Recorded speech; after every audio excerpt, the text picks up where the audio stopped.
Ryan, it's good to see you again. Thanks for the time today. Hey, everybody. Thanks for having me on.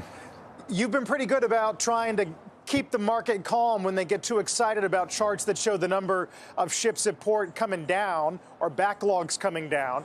Prior to the geopolitical escalation, what was the situation? Was it getting any better? Slightly, I would say it's stopped getting worse. The number of ships offshore has come way down, but in fact, the port of Los Angeles and Long Beach, the port complex there, changed the rules to make the ships wait out to sea so that their pollution doesn't affect the city as badly. So we can't really rely on that metric. You want to see instead what's the timeliness of moving the goods from door to door from Asia to the United States, and that's kind of flat at very, very elevated levels, about taking 2 or 3 times longer now than it was before the pandemic. All right, so then what have the last 10 days done to that whole dynamic?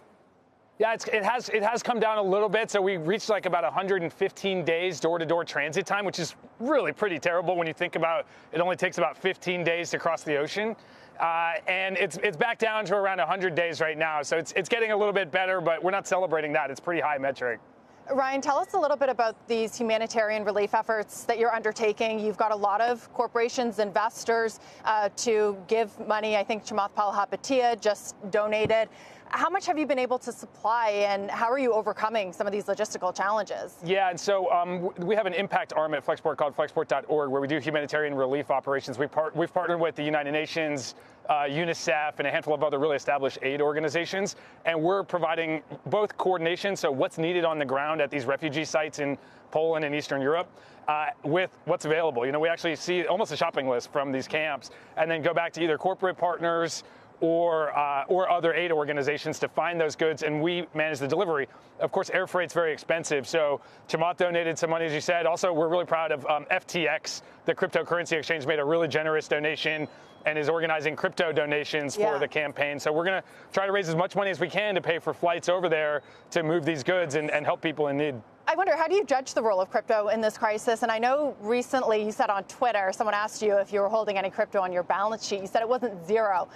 If you won't tell us the amount, can you tell us any more color around that, why you decided to do so, and also why you're sort of leaning into it in terms of humanitarian efforts? Yeah, so I mean, I think crypto is a really incredible technology for the world, and a good asset that we should have a diverse balance sheet. We've got over $1 billion in liquid assets on our balance sheet at Flexport. We believe very much in that principle of having a fortress-like balance sheet to ride out things like geopolitical crises and stock markets going down. Who knows what's going to happen? And I think crypto is an important part of that. So we sort of see it as diversification of assets. Are you willing to tell us how much in Bitcoin?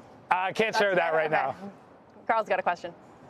Hey, Ryan, you know, we paid close attention to some of the guidance from Maersk earlier in the year prior to the Russian invasion and sort of their view of how things were going to, as you say, normalize a little bit. Now they're going to halt. I mean, they have said they're going to be halting shipments to and from Russia. Where do you think that supply goes? You know, there's not a huge amount of container shipping. Russia's main exports are sort of bulk commodities, liquid fuel, things that go on either liquid natural gas sort of pipelines or tankers. So I don't think it's really material in terms of volumes. I think it's going to have a huge impact on the Russian consumer because containers are mostly used for imported goods of consumer goods. So it's definitely, I'm not going to say it's not without impact, but I wouldn't suspect that alone leads to a meaningful difference in the availability of container shipping supply. A bigger deal is probably the air freight. Russia and Ukraine are major players in the air freight market, and those planes being taken out of rotation are going to be a really material difference to the amount of air freight capacity in the world, and I think you're going to see elevated prices on that.